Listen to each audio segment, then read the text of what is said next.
Good morning, afternoon, evening. Welcome to another edition of the best DFS show that just happens to start at 8 Eastern Standard Time. I struggle with that every single time. My name is Rob, Sir Robert 6 on the main sites, Rad Rob Diamond on Twitter. Welcome to another RotoPros Champions League breakdown. If you haven't been able to tell you yet, I'm crazy excited. I love Champions League.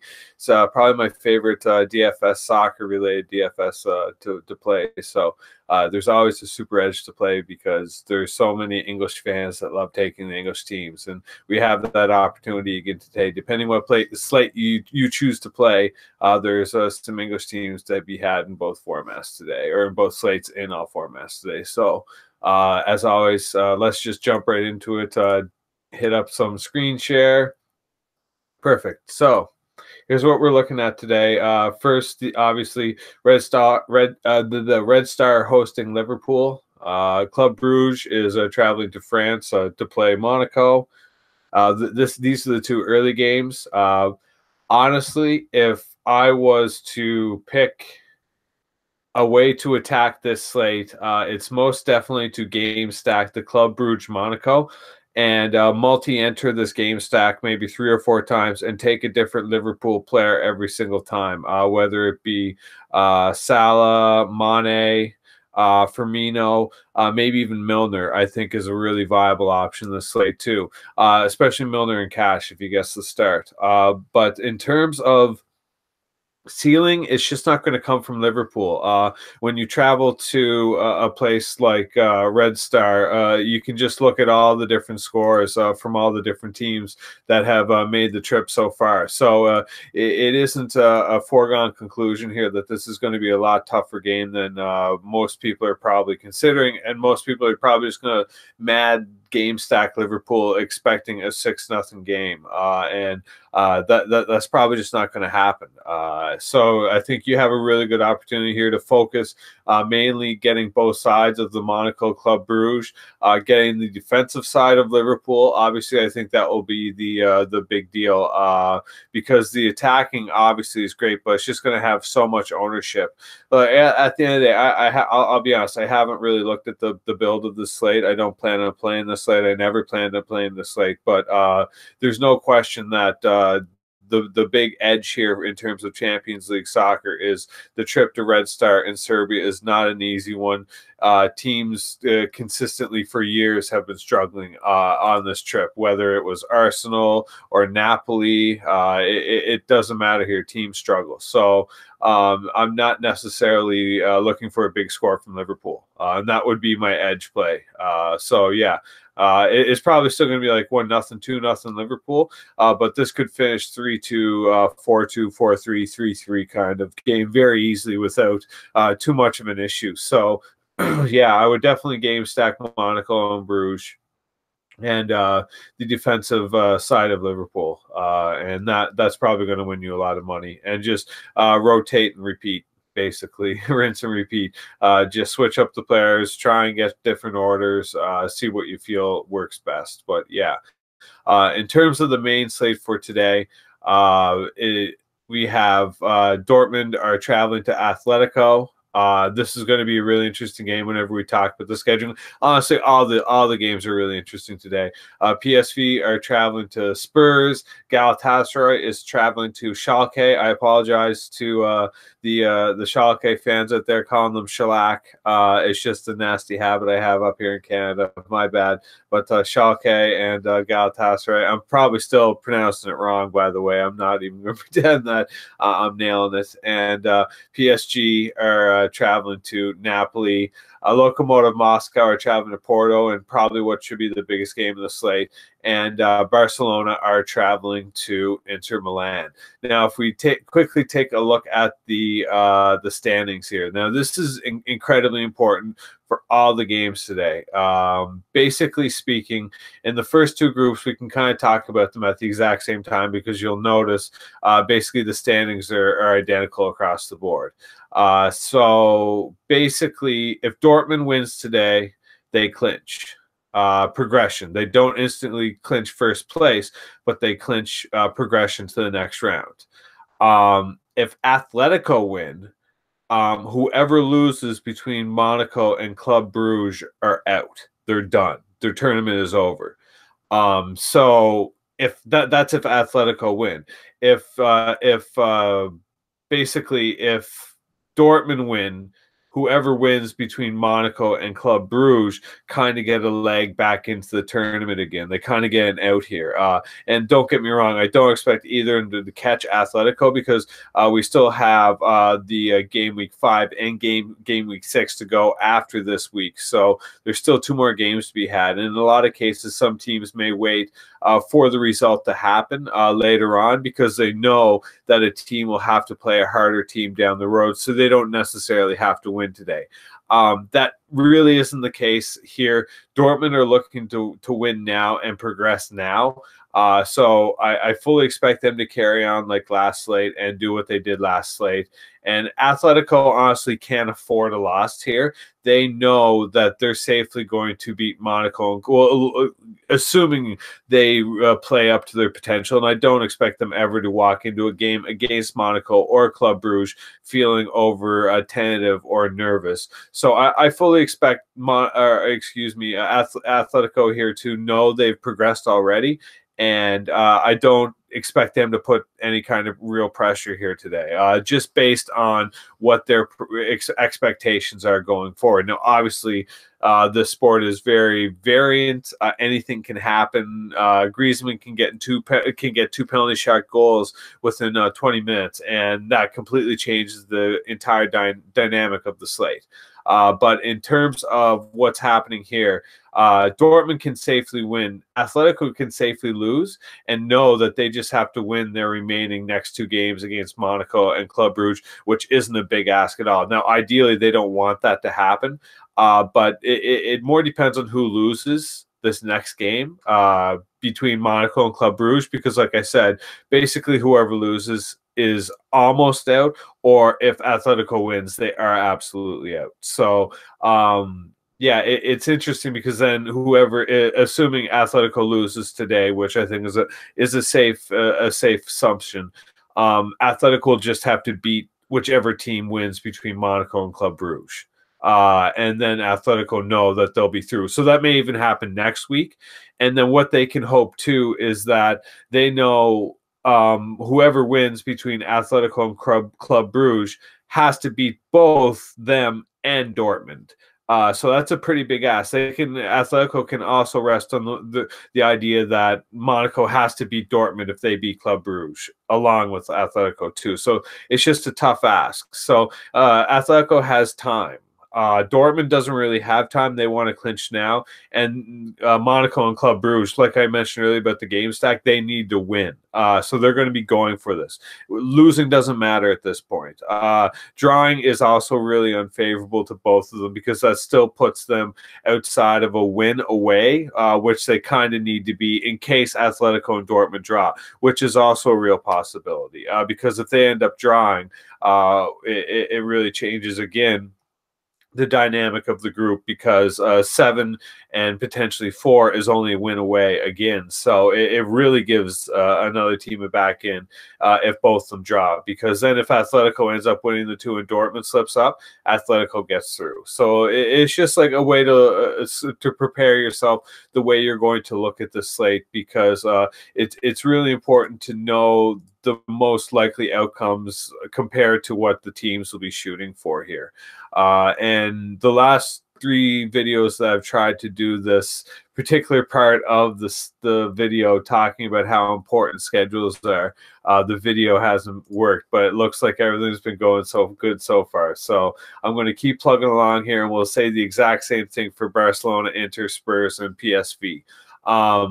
Now we get all these games in the main slate, which is a completely different scenario because PSV and Spurs both need to win. And if you haven't heard the news yet, Spurs are absolutely brutal at preventing other teams from scoring. So PSV is potentially looking at 2 goals. Spurs going to need to score 3 goals to be relevant. Neither team wants a draw. Both teams need to win. In fact, a draw is super detrimental to Spurs more than it is to PSV because Spurs need to not only progress but put themselves in a seat where they're having less pressure on themselves, or excuse me, less pressure on not having control over what's happening. That's a real issue going forward here if Tottenham doesn't start winning games immediately, because the more they draw, the less likely they're going to have control over how things go. And that's a real issue for Spurs.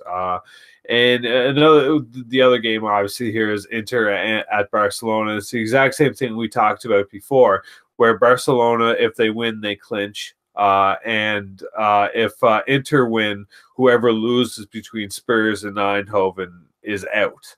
Now everything's basically identical that we talked about up here to a T. The only real difference I would like to point out is that Dortmund haven't let a goal in yet, which is super impressive, especially considering how bad many people consider their defense to be. So, yeah, that's something to remember here. Barcelona have only conceded 2 goals as well.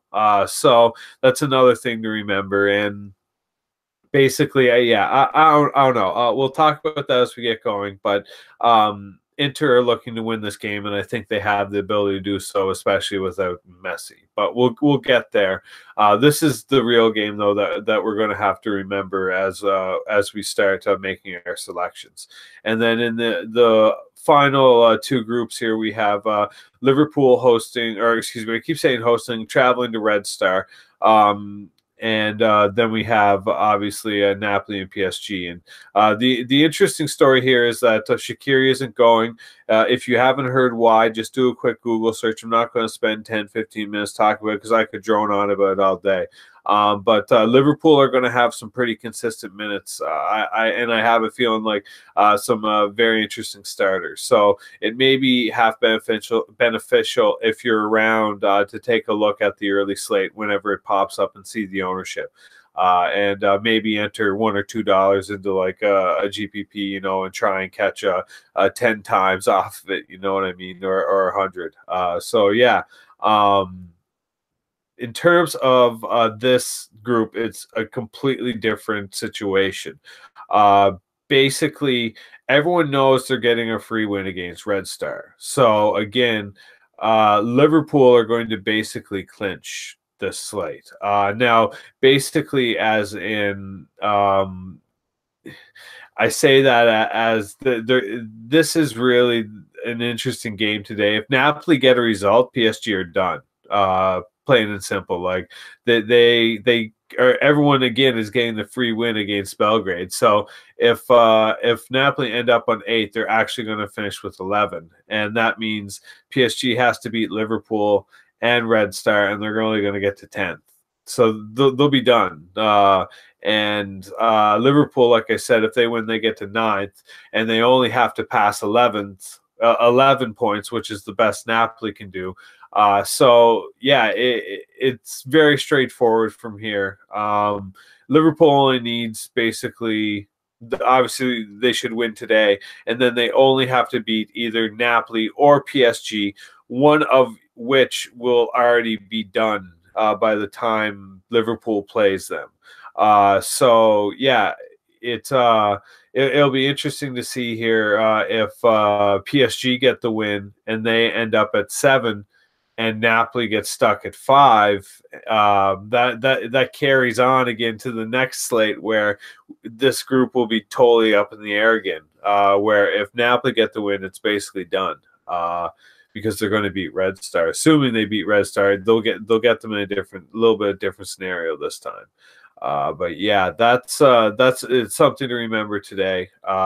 Basically, it's a Neymar slate, simply because PSG literally their entire campaign rides on this game versus Napoli today, and that couldn't be one of the more tougher tasks if you found one. And then in the final group, we have, like I mentioned earlier, the one of the big, it should be the biggest game of the slate. Really, both these games are the two of the bigger ownership games of the slate, and we have Porto and Lokomotiv, obviously Moscow traveling to Portugal to play Porto, and Galatasaray traveling into Germany. So that isn't a big trip at all, where this is an insane, massive trip.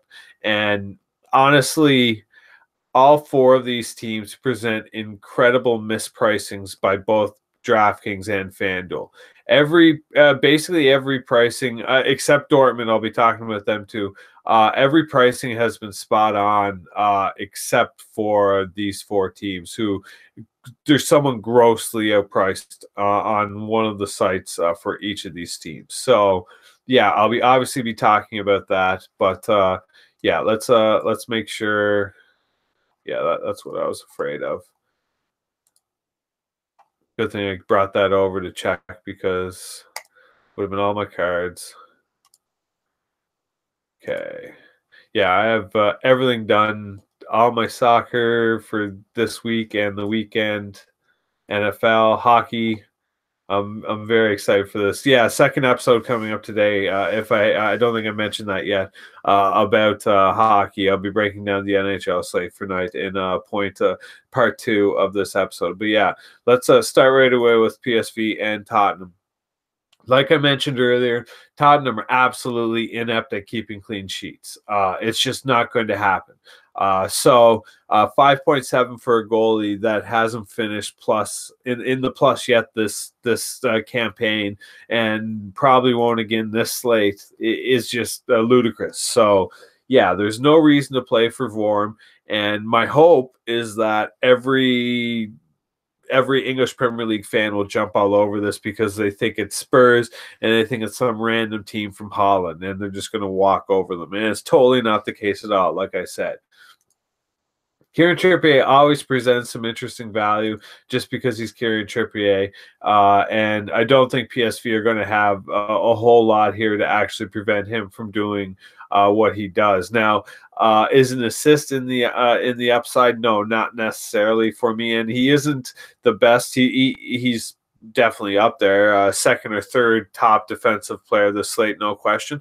But he definitely isn't the best. And what I think, again, is the edge here for most Spurs games in Champions League, and has made me profit for ages, is the ownership, that people will jump all over this because it's Trippier, and they play EPL every weekend, and he finishes in double digits every single time. And that's totally fine, and he will do really well. But there's no clean sheet to be had here. Like, there's none. We can certifiably, confidently say, unless Spurs have one of the most GPP scripts of all time, there's not going to be a clean sheet ceiling for Trippier. Now, on the other hand, basically all the expensive defenders have a significant clean sheet, assist, or goal upside, where Trippier has no clean sheet upside, or is very mild on that, on the assist goal upside. Now, don't get me wrong, PSV aren't some sort of defensive gems, and this game should have goal upside, but this isn't the ceiling. It's just not there. Unless he hits that clean sheet, it isn't the ceiling. And you can get guys with Tellez who will do the exact same as Trippier, but have a clean sheet because it was almost guaranteed for 300 more. So yeah, it's like those 3 points for 300 basically. And considering all the crazy extra upside Tellez has, Trippier just isn't the best defense play. Is he good? Very obviously, yes, he's good. But yeah, in terms of the midfield too, it's like I think a lot of people are going to be jumping on Lucas Moura after the late game on Saturday. Anyone who played FanDuel was like totally floored or burned by Lucas Moura ownership, and he completely went off. So like I totally see a situation where people jump back on him, but the problem is Dele Alli's coming back, if not this game, this weekend. So yeah, it's a situation where Lucas Moura is probably going back to a situation of 60 to 70 minutes at the point here where Dele Alli will start coming off the bench to get more fit. And like Harry Kane, again, I'll keep talking about this until I'm blue in the face. it's very frustrating because, yes, these numbers are good, but they just haven't been consistently there enough to trust in cash. Like, this can't happen from the salary. You just can't have that happen. And especially his ownership. Like, you can't have a 0.5 in cash when Neymar is basically guaranteed to get a double digits unless he really screws up, like with a red card or something crazy like that, like one of the like crazy far off scripts. Harry Kane can just have a normal Harry Kane game and not score a goal and finish with 4 fantasy points. Neymar's basic game's 11. So yeah, there's just no reason for me to really jump on board with Harry Kane with everyone else that is. Even though Tottenham are probably going to score goals this slate, I would rather target teams that are going to score more goals for less money and less ownership. So don't get me wrong, this game could very easily finish 3-2. I'm hoping to be on the other side of the ball. I'm not really interested in the defense side of things, but the further you go up the field, definitely see the thing that's really awesome about PSV is their minutes. They don't use a lot of subs in the Champions League, so you know who's playing. If you're taking a shot on PSV, you can take this guy, and you know that basically it's going to be a situation where he's going to be playing the full game, and you don't have to worry like, oh man, sweating, is he going to become okay? Eating my words there. I guess they do a little bit of the forward switching around here. There. Still, this isn't a lot of big switches, and basically Luke De Jong and Irving Lozano are two of the better GPP plays this slate. You can stack them together, and I think they work out really well. Lozano especially is one of my favorite plays this slate. I think he's borderline cash viable, especially with just his chance creation on FanDuel. It's just through the roof. So I have absolutely no issue with Irving Lozano in either format, either site. Way too cheap at only 8.1K. I think too in many situations here, whenever I'll bring up FanDuel here in a second, in many situations, especially in forward and cash, what's going to happen is that a lot of people are going to be bringing up Marco Reus as their cash play, and while that's that is in itself a fine play, and a lot of my initial bills had that, it isn't necessarily the most ceiling oriented build, which you can kind of go with some of these guys like Lozano and cash. Absolutely viable 100%, simply because of the amount of work he does outside of just scoring goals. He's not going to ruin you. And if we jump over to FanDuel here, just give me 1 second. There we go. Perfect. So again, yeah, we can fade the goalies. There's no clean sheet, and like that's just too expensive on without a clean sheet. He really needs a goal or an assist, and while that could happen, there's a lot of players that you don't need a goal or an assist from that will do what they need to do from their salaries, especially on FanDuel. And like you could totally take a runner with Spurs and get in some Christian Eriksen because he's going to be playing 90 minutes. But again, like yeah, when you really look at these salaries on FanDuel, it's like it's so viable. Yeah, I don't know. Again, Lozano is one of my favorite plays this slate for sure at only 8K. I think you can get him into either format without an issue, and that's from this game especially. I think a lot of people are going to be looking at the Spurs players, and I'm going to jump to the other side on Lozano. And get him into either format. But in terms of a score from this game, I'm going to say 3-2 Spurs. Maybe even 3-2 PSV. It wouldn't surprise me if they got up 3 goals really quickly and Spurs had to play catch up. So yeah, it could. Spurs are letting in goals this game. Like I can't stress that enough. And part of it is that I really do believe Spurs are letting in goals. The other part of it is I know how valuable it's going to be when Spurs do let in goals, and they're all still so obscenely owned, and people are scratching their head with Spurs center backs, wondering why they're not getting a clean sheet off of a Holland team, and it's just not going to happen. Lozano has literally been one of the best forwards in the world since the World Cup. There's no reason not to get on him. So yeah, 3-2 either way. I'm going to say Spurs, but I'm hoping PSV. Second game of the slate, we have Barcelona traveling to Inter Milan to take on a Milan side who's more than capable here of doing serious damage. But at the same time, Barcelona has been playing very well, even without Messi. And again, we get the opportunity to use Coutinho here at sub 8K, and a lot of this rests on Messi not playing. And it's actually surprised me that he's in the squad. I'm really hoping he doesn't play. Like, I don't want to have to think about playing Messi, and it's totally the kind of slate where he would just end up playing last minute and go out and tear it up and break the slate. So a lot of this, I believe, has to do with who's on the other side of the field, and that's Icardi. For anyone who doesn't know, very quickly, they're both from Argentina. They both play the exact same position, and Messi repeatedly disallows Icardi from making the national team because he doesn't want any competition behind him to take his minutes. Legitimate fact, well known, not rumor. Icardi basically led Europe in scoring last year and didn't make the World Cup squad. So come on, like there's no question what's going on.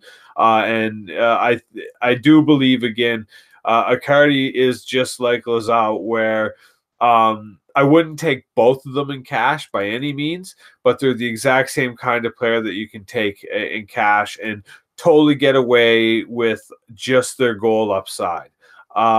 In terms of the pair of them, I would definitely like Lozano more, but this right here is a really destructive GPP pairing. These three actually are incredibly dangerous in terms of GPP. The thing with Icardi is that he's playing Barcelona, who have only allowed 2 goals so far this campaign, but he's only behind Edin Dzeko in terms of goal scoring opportunities from inside the box for this Champions League. And if anyone's been playing so far and have been either winning or losing with Dzeko, you know what kind of numbers we're talking about. And it's a close second.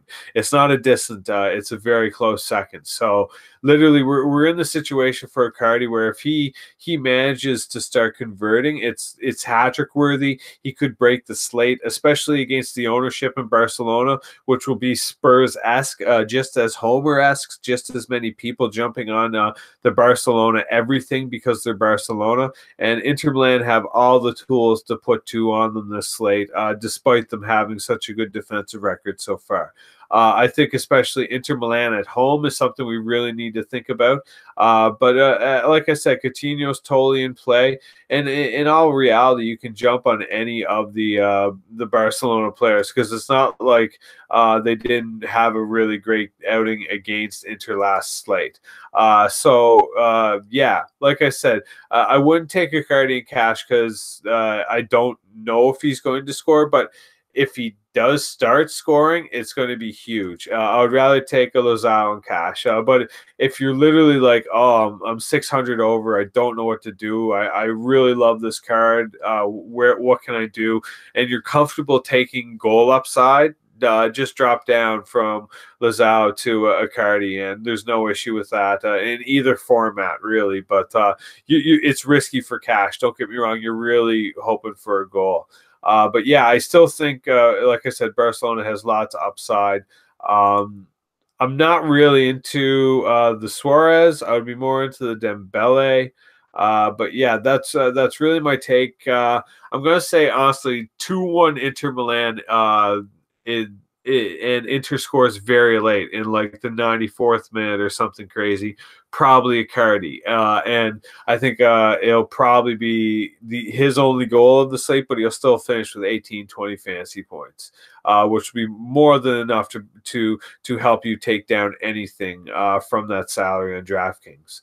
And yeah, I suppose, again, I keep giving scores before I go over here and take a look over here.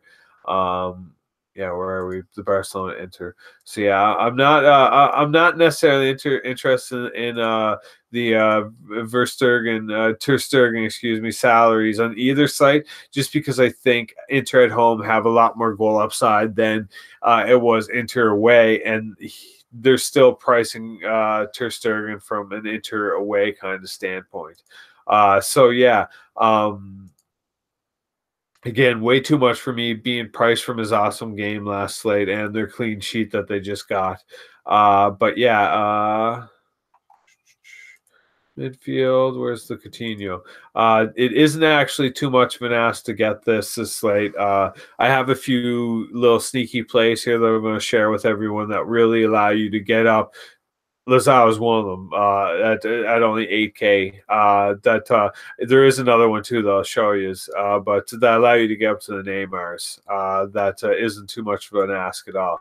And then in terms of, again, Icardi at 9K is a little bit heavier than over in DraftKings at only the 7.5, but I still have absolutely no issue with him in GPP. And someone like Politano, if he does get the start, you can use in cash. He does handle a lot of the set pieces, even though Barcelona don't allow a lot of set pieces. So he may not be the exact ideal chance creation opportunity guy. But yeah, I have no issue with, like I mentioned earlier, the same idea, everything over here, 2-1. Yeah, I'll say 2-1 Inter Milan, just to be different. In the next game, we have Dortmund and Atletico traveling to Madrid. So, yeah, the big key here is that coming into this Champions League, Atletico Madrid had one of the best defensive records in the entire world. And they've completely fallen off the cliff and have been borderline useless despite having enormous salaries. And there's much to say in this slate. Like, it absolutely, as I mentioned in my article write up, which you can find on our RotoPros.com under the articles tab under soccer, my player pool for today. Berkey hasn't let in a goal yet this campaign, and they haven't priced at 4.2K. It's the most ludicrous pricing of the slate on DraftKings. Like, I'm looking over my shoulder here all weekend, and so far this week, wondering what I'm not understanding from this. I guess it's just Atletico being misplaced favorites at home. I'm not sure. Like, there's no reason for me to suggest Berkey won't continue to let under one goal this slate. He's been incredible. Like, Dortmund are winning the Bundesliga right now. So there's no reason to assume he can't keep them out again, because like Atletico are not only dealing with tons of injuries right now, but at the same time too, they are not a high scoring team at all, period. It just doesn't happen. This is what happens whenever Griezmann doesn't get a goal or an assist, like legitimately. And like -6. What's -6? Basically right around there. What's 2 goals? 24. What's 24 minus 30? 6. Again, like, that's not going to get it done from 10.5 when you have guys like Lazao putting up 12 without a goal. Again, subtract the goal, 12 points, like almost double what Griezmann's putting up. And Griezmann's going to have twice the ownership and being twice the low scoring game. There's just no point to me whatsoever. Now, like in the most far off distant GPP script, could you assume a situation where Griezmann gets 2 or 3 penalty shots? Sure, absolutely. But this just isn't something you can chase in cash anymore until he goes down to that 8K range like everyone else. He's still being priced like he just won the World Cup for France, and he hasn't been getting it done for Madrid this season. Is he, like I said, is he a good player? Obviously, yes, very much so. But it's just not this slate compared to all the other options.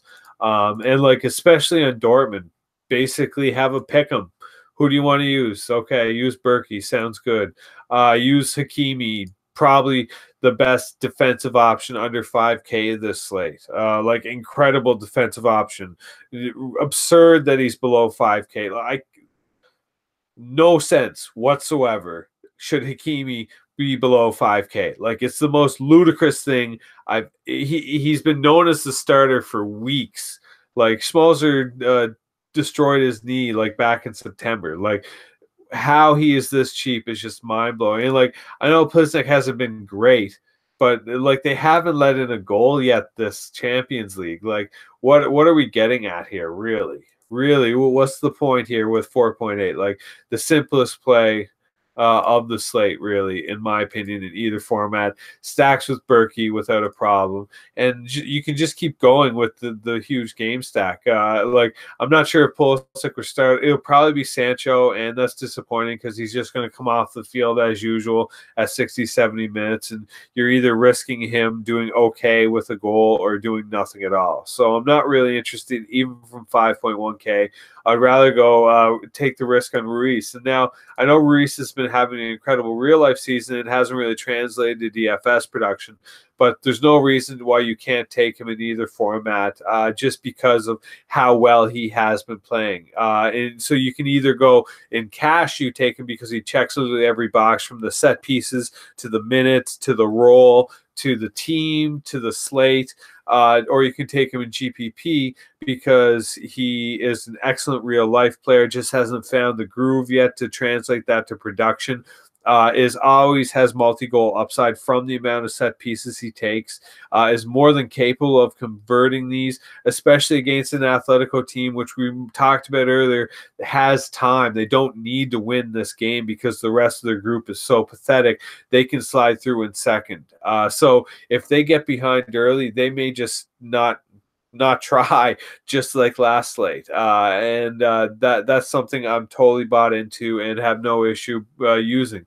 And like I said, over on FanDuel, I think Marco Ruiz will be more highly owned, especially as the forward option, because he just seems to make sense from that 9.5K, where again, Griezmann's so absurdly priced. And now Berkey's much more legitimately and fairly priced over here for a goalie that hasn't let in a goal yet. This makes way more sense than 4.2K.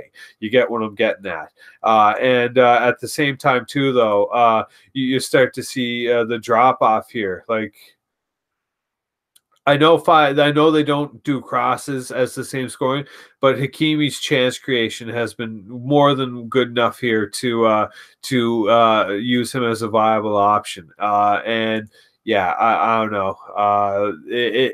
I was pretty buggered, if you haven't noticed, about the Dortmund pricing here on DraftKings. So on FanDuel, it isn't obviously like as super friendly as is a DraftKings, but it's still too cheap.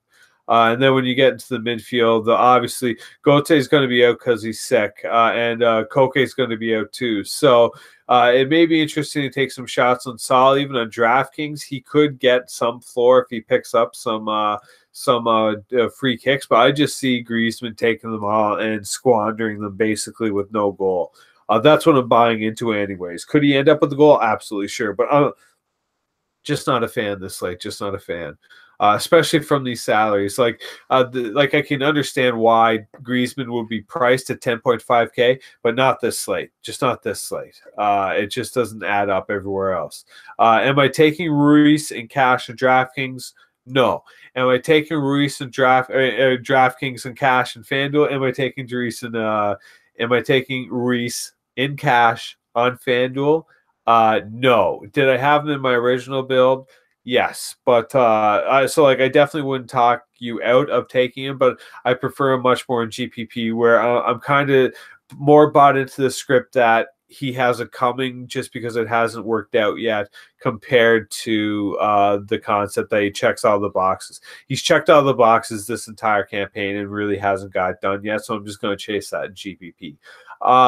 So yeah, in terms of a score, I'm hoping for a 4-0 Dortmund win. I'll take a 1-0, 2-0 Dortmund win, as long as Atletico doesn't score more than one goal. Griezmann can even get that goal, and I won't lose my mind over it, as long as everyone else is scoring like this should be too.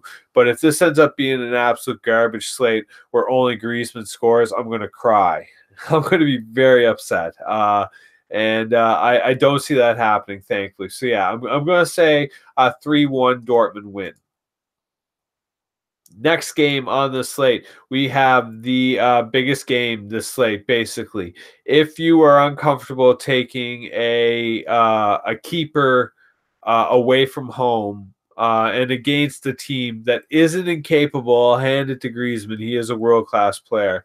If you're uncomfortable with that, just take Iker Casillas this slate without a problem. His salary is totally obtainable, even with all the other big names.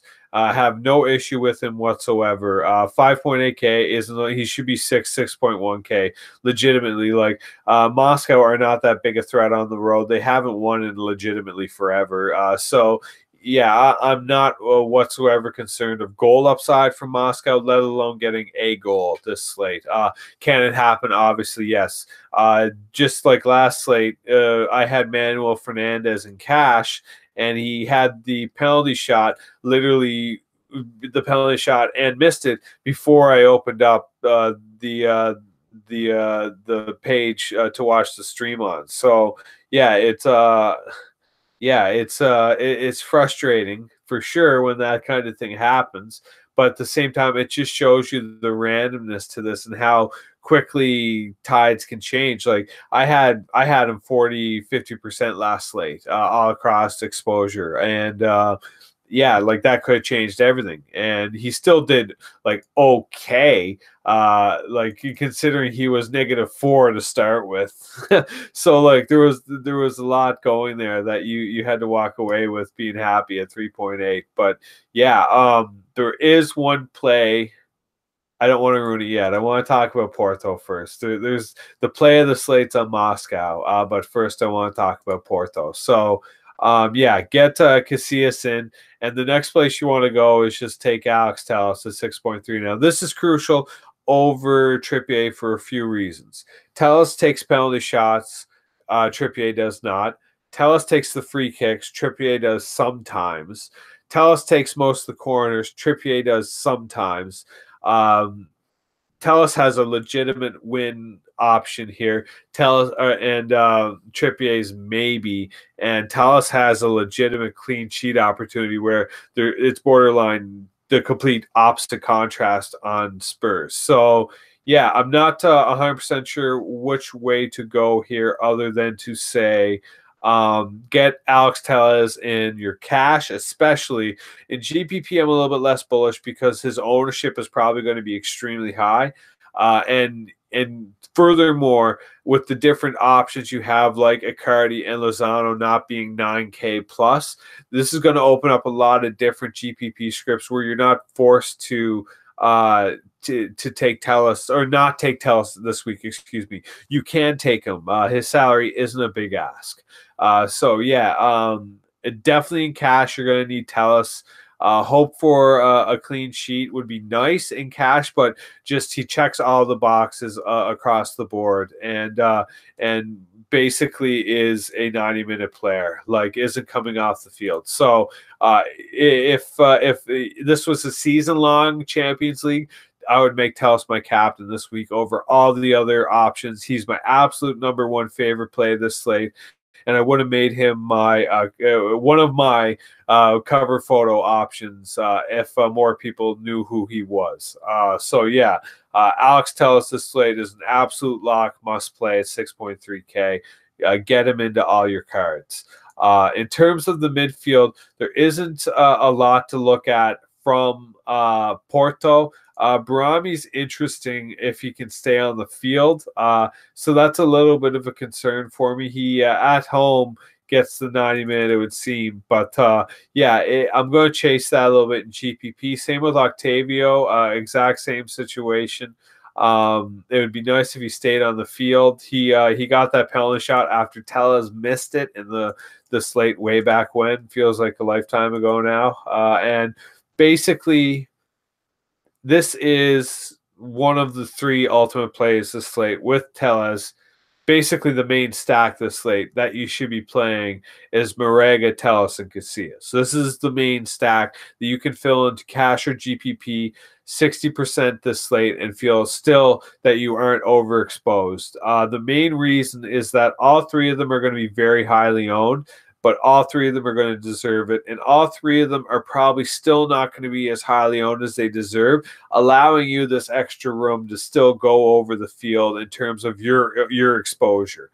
So, yeah, I have absolutely no issue whatsoever with Marega and cash. I prefer him at GPP, but the only way he's going to be viable for you this slate is if you go over the field in your ownership.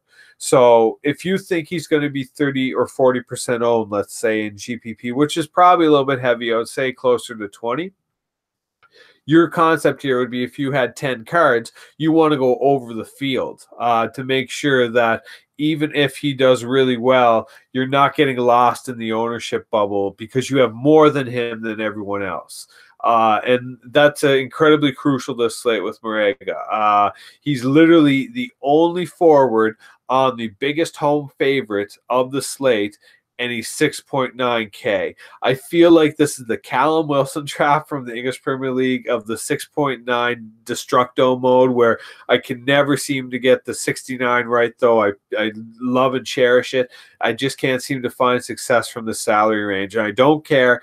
Marega the slate is that's just one of my recency bias narratives. I don't care. I know Marega is the best play of this slate, despite everything else that's going on. I was going to buy into him last slate, despite him being in Moscow. Literally the only forward playing 90 minutes. So there's no reason to not use him. A Buckbar would have been awesome had he not blown out his knee 2 months ago. And what's interesting is that DraftKings has had the opportunity the entire time to price him out, but they haven't whatsoever. So yeah, it's this is a huge opportunity again for us to get Marega again at home, again at 90 minutes, again for a goal again. He's been literally the play for back-to-back slates in either format, mostly due to his salary, and he is once more again this slate because he still isn't expensive enough. So get those three into your cash lineups. It's absolutely not a problem whatsoever, and you're still not taking any kind of serious issue risks. Now, over on FanDuel is the play of the slate over here. If you're looking to get to Neymar and even upgrade Lozano even further, you're going to need to take a super punt somewhere this slate. Someone who is so obscurely underpriced again, and FanDuel on Champions League makes these mistakes with these players that are in different positions than they actually are listed. And one of them is one of my go-tos this slate, especially for cash, is Dmitry Baranov on Lokomotiv. 100%. Get this guy, not on DraftKings, not on DraftKings. This is incredibly crucial that everyone hears me saying this. You do not want him on DraftKings. I assure you, he will not do anything for you over here whatsoever. Where is he? Baranov, there he is. Isn't a guy you want over here just because of the scoring of FanDuel and DraftKings differential. But in terms of FanDuel, I looked and I legitimately was like, 5.90, 1.6, 7.5. And I went over it again. I still thought it was 1.6. And I went over it again, still thought it was 1.6. And I couldn't figure out what I was missing down here. And then I saw it again. It was actually 16, and it's legitimate. He actually plays center back, which in many cases would be a huge detriment, except he's kind of like that center back defender that's supposed to be priced at 6.5, 7K because he gets obscene amount of clearances every game. So I have absolutely no issue whatsoever. Baranov in cash, Baranov in GPP. Anytime you are looking to spend up and have a completely unique card, I'll be very surprised if this guy's over 5% owned in GPP. I'll be blown away. Now, I'm crossing my fingers, hoping to die that he starts, because if he doesn't, this would be 4 straight soccer slates. That's counting 4 straight soccer slates where my super play of the slate ends up not starting for absolutely no reason. Whether the Milner and the Trent Alexander-Arnold, I'm not going to talk about the other one. It's got to stop. It ends here today. Dmitry Baranov, play of the slate on FanDuel, 5.5K.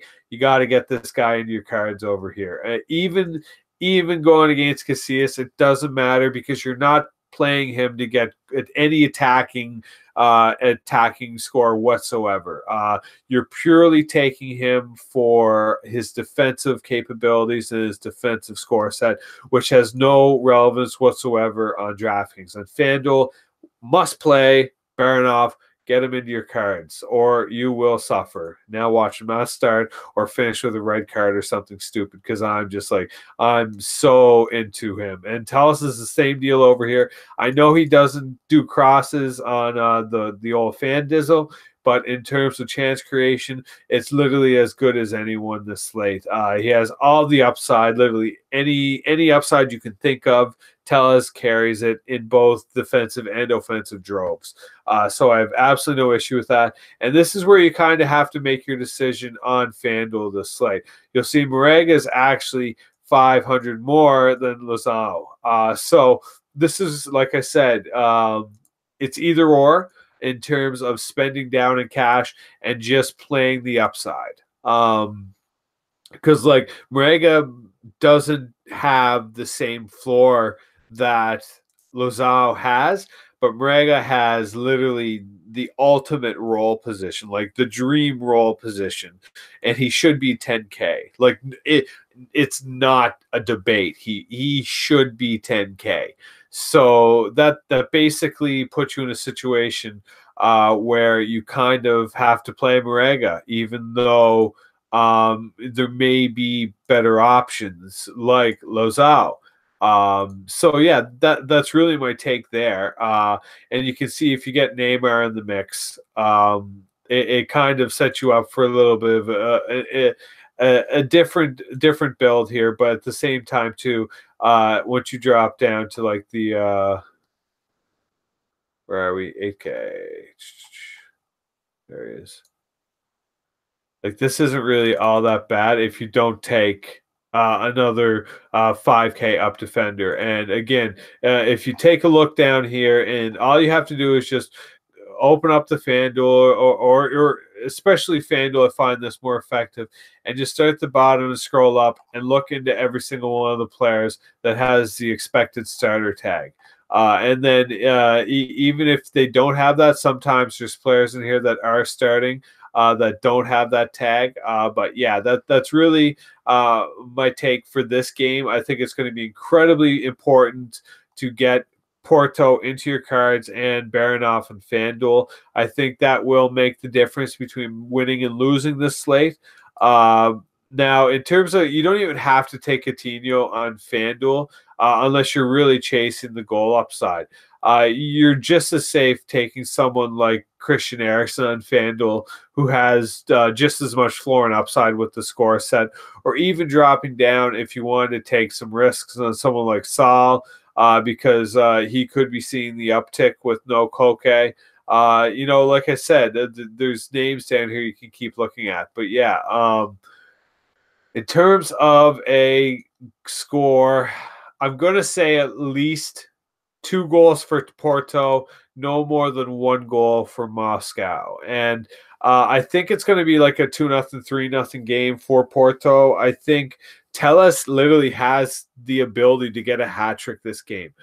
Because I don't see Moscow being a team that can travel from Moscow to Portugal on like literally 48 hours notice from their previous game and not take a penalty or not take a crazy amount of fouls and not give up a lot of corners, allowing Tellez to find an extra boost even from 6.3K. And again, people who may not be as familiar with Champions League won't conceive the trip from Moscow to Portugal as being kind of a big deal, especially on that short notice. So, yeah, I'm very much a Porto fan this slate. They should do well all over. And I'm going to suggest, a 3-0 Porto win, I think, is where I'm going to go. Yeah, he got a goal. That's what I was going to say. He was really high. Next game on the slate, we have PSG and Napoli. This is another really interesting game. More relevant in terms of they need the victory than anything else. PSG need the victory, that is. Now, in terms of how to properly maneuver this, again, you're going to have to go one or the other there. Basically, like I said, Neymar is really the guy to go to here. Now, obviously, we're a little bit high at this point. You may want to drop this down to something, or you may want to drop Casillas down to Berkey, who's absolutely cash viable because you know he's not going to get blown out. I don't even like Ruiz's salary is just there. It's there, where other guys just don't have that salary. In terms of this game, though, it's really just Neymar for me and working from there. I like the idea of Neymar and Coutinho, but I really feel like it's kind of a situation where it's either Neymar and one of Marega, Coutinho, or Lazao. I don't feel like you can take 3 of those 4. You can definitely get 2. 3 is really pushing it because then you kind of have to cut one of your legs from your defensive build here. And like I said, that's totally achievable dropping down to Berkey, but it isn't just something that I'm instantly looking to do. I would take a Neymar cash, obviously, the very obvious option there. But in terms of a take in this game, there isn't really too much else outside of another superior defensive option that's really a really great pivot. And it's Mario Rui on Napoli for only 4.7K. Really great option here for cash. Doesn't matter who he's playing. He has the floor. He does have a little bit of a foul issue, and I'm not necessarily concerned about that, but it definitely draws me away from the GPP because once he starts taking fouls, you're just in a situation where you're clawing back to try and get into a situation where you can take down. Where in cash, it just doesn't really matter that he takes fouls because you only need like 50% or better to really do what you need to do. In terms of this game, though, that's really my 2 takes for players. I don't necessarily like this game for a ceiling because I also think it'll draw way too much ownership. Mbappe is a great pivot too from Neymar if you just can't spend up. He doesn't have the floor. It's just chasing goal upside again. I think what I'll be doing this slate is Neymar and cash, Mbappe and GPP. I think that makes a lot more sense. I definitely don't want to fade PSG. That's a huge mistake this slate. Not getting any PSG, but the defense in this game just doesn't interest me outside of Rui and cash. There's just not a lot of GPP upside for defense outside of really weird scripts where you can just take Tellez and he's basically being handed it in a silver platter. I'll say 3-1 PSG. It's going to be 2-1 for most of the game. Napoli will open up a little bit and start going for it because they can. And I think they'll give up a late goal, probably to Mbappe. But I will say, where's the rest of my cash build here? I will say, 3-1 PSG over Napoli. Last game of the slate, we have probably the most interesting game of the slate. Now, I don't have literally any proof for this. This is just something that I'm shooting the poop with, if you catch my drift. Basically, in situations like this, unless people zoom out and they manage to get all the games on, and there's a game like PSG Napoli as the very last game, and they look and they don't know the 2 teams, they fade it. And that's fine. Like, I totally respect that. This is probably going to be the lowest scoring game of the slate. Galatasaray traveling to Schalke. And I think Muslera does have value this slate. I'm not sure about cash because he's not at home. But in terms of GPP, fire him up. Absolutely no issue. He's a world-class goalie at only 3.9K is a steal. Schalke aren't a team to instill that kind of salary drop off just because they aren't at Galatasaray aren't at home anymore. So yeah, that's my take there with the goalies. In terms of defenders, I think Linez and Nagatomo are both really interesting cash options. I wouldn't play them in GPP because they don't really have any upside whatsoever. But if you play EPL DFS on the regular and you follow my work, or especially I know RotoWire and RotoGrinders all tout these kind of plays, and it's the super cheap defense guy that's not going to finish with 0 and probably not going to finish more than 8.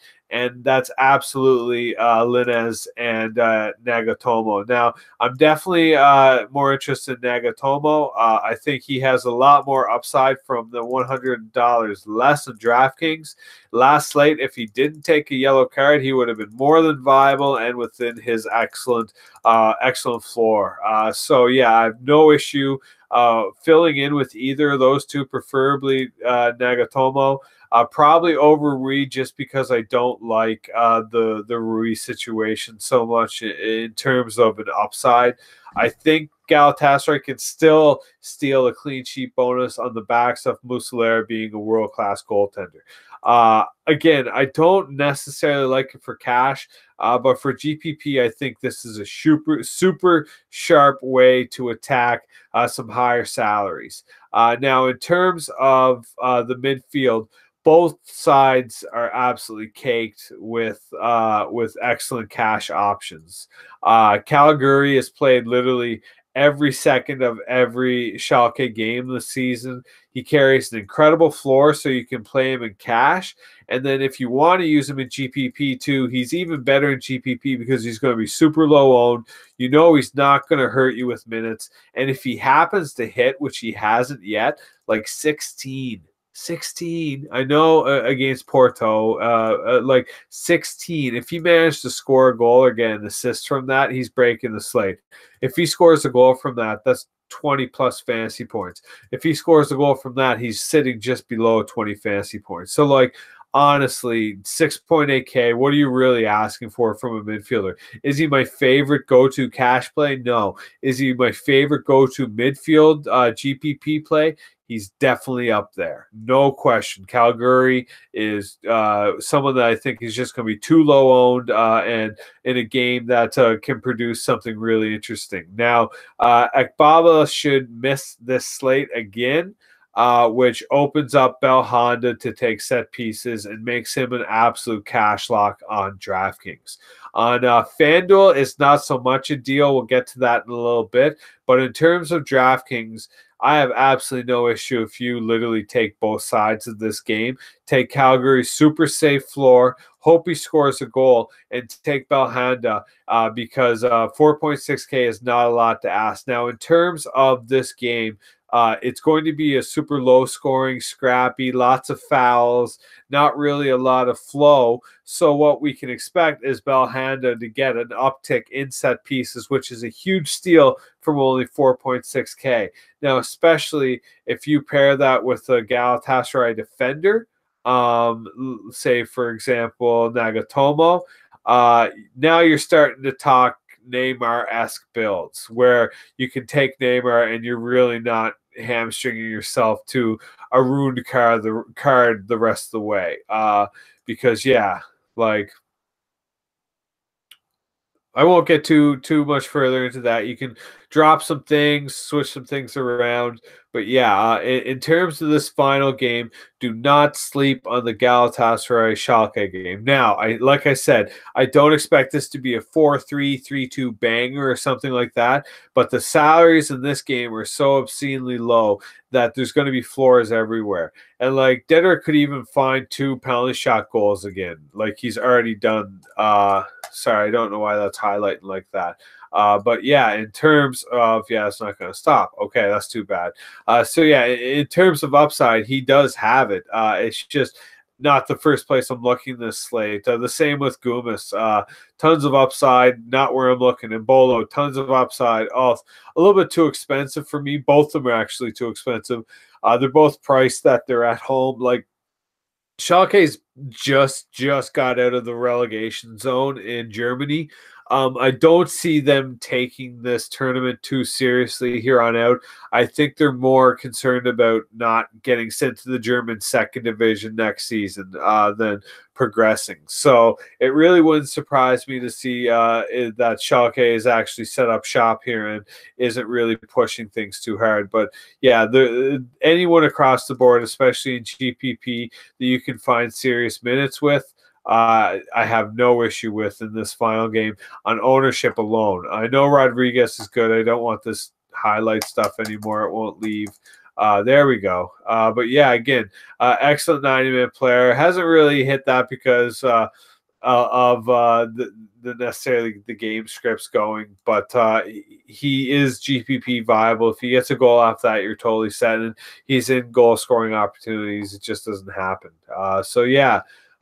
This final game, I'm going to say 1-0 either way. Hopefully, Galatasaray get the 1-0 win, but it wouldn't surprise me if it was a 0-0, 1-0, or a 1-1 draw. Excuse me. I'd be very surprised if this game finishes with more than 3 total goals. Like if this is 2-1, I'll be impressed. But if it gets like 2-2, 3-1.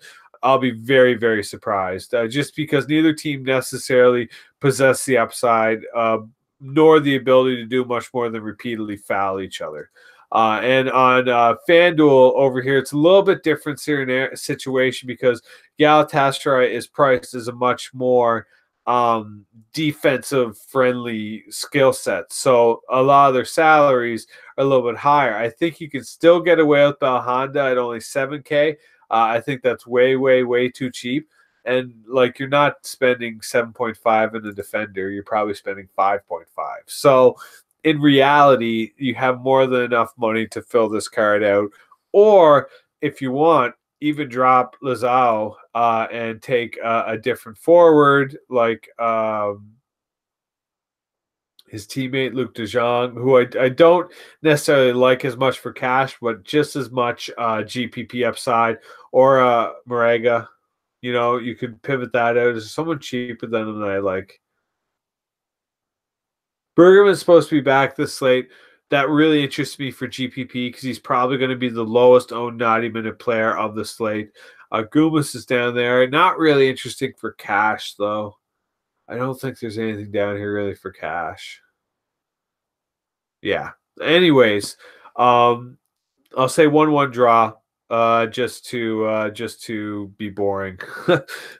But yeah, I think that's going to be really what that game is. Will be generally boring. So yeah, that's basically my Champions League breakdown for today. Make sure to check out RotoPros.com. Head up to the articles tab at the top. Scroll down soccer. Check out my article for today. Check out all my articles. Check out everyone's articles. Get involved with our Slack. Get a membership. Join up. It's absolutely worth it. We're doing great things over here. I'm Sir Robert 6 on all the main sites, message boards. Rad Rob Diamond on Twitter. Make sure to comment, like, subscribe. And check back in the next 10 to 15 minutes here. I'm going to be starting an NHL video, and I'll be sharing the link for that. And I'm, again, really excited for NHL tonight. There's some serious GPPs in both Champions League and NHL today. So I'm definitely looking forward to it. Not so much in FanDuel, not going to lie. I'm a little bit disappointed about the payouts on FanDuel today. But DraftKings has some absolutely GPP payouts. So even pay up. Don't be afraid this slate. So yeah, thanks for tuning in. RotoPros.com. Everyone have a great day. Good luck. Let's get some money. See you at the top. Much love.